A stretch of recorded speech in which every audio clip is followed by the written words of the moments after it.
Hi అండి, welcome to our channel ధన్య తేజ్. ఈరోజు వీడియోలో మనం పాలక్ చనా దాల్ కర్రీ తయారు చేద్దాం. ఈ కర్రీ చపాతీకైనా రోటీకైనా రైస్తో అయినా చాలా బాగుంటుంది. దీనికోసం ముందుగా ఒక పెద్ద కట్ట పాలకూరకును తీసుకుని నీటిలో వేసుకుని కొద్దిగా ఉప్పు వేసుకుని ఉడికించుకోవాలి. వీడియోలో చూపిస్తున్న విధంగా ఉడికిన తర్వాత మిక్సర్ జార్లోకి తీసుకుని 1 కప్పు పెరుగును వేసుకుని స్మూత్గా గ్రైండ్ చేసుకుని పక్కన ఉంచుకోవాలి. కడాయిలో 3 టేబుల్ స్పూన్ల నూనె వేసుకుని హై ఫ్లేమ్లో వేడి చేసుకోవాలి. నూనె వేడైన తర్వాత 1 టీ స్పూన్ ఆవాలు, 1 టీ స్పూన్ జీలకర్ర, 1 మీడియం సైజు ఉల్లిపాయ తరుగు, 1 రెబ్బ కరివేపాకు, 2-3 పచ్చిమిర్చీల తరుగు, 1 టేబుల్ స్పూన్ అల్లం వెల్లుల్లి పేస్ట్ వేసుకుని అల్లం పచ్చివాసన పోయి ఉల్లిపాయ వేగేంత వరకు వేయించుకోవాలి.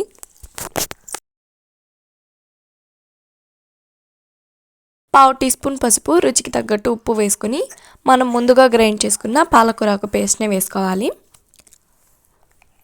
2 టీ స్పూన్ల కారం, 1 టీ స్పూన్ ధనియాల పొడి, 1 టీ స్పూన్ గరం మసాలాను వేసుకొని కర్రీలో కలిసే విధంగా ఒకసారి బాగా కలుపుకోవాలి.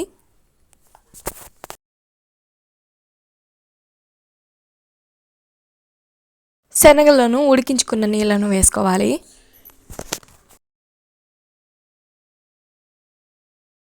కర్రీ ఒకసారి బాగా మరిగిన తర్వాత ఓవర్ నైట్ నానబెట్టుకుని ఉడికించుకున్న చెన్నా దాల్ని వేసుకుని మొత్తం కలిసే విధంగా ఒకసారి బాగా కలుపుకొని సన్నగా కట్ చేసిన కొత్తిమీర తరుగు వేసుకుని మొత్తం కలిసే విధంగా ఒకసారి బాగా కలుపుకొని మీడియం ఫ్లేమ్లో నూనె పైకి తేలేంత వరకు ఉడికించుకొని రైస్తో కానీ చపాతీతో కానీ సర్వ్ చేసుకోవడమే.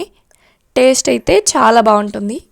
మీరు కూడా ఇదే విధంగా ఒకసారి ట్రై చేసి రెసిపీ మీకు ఎలా వచ్చిందో కామెంట్ చేసి చెప్పండి. మీకు ఈ వీడియో నచ్చినట్లయితే ఒక లైక్ చేసి సబ్స్క్రైబ్ చేసేయండి. Thank you for watching.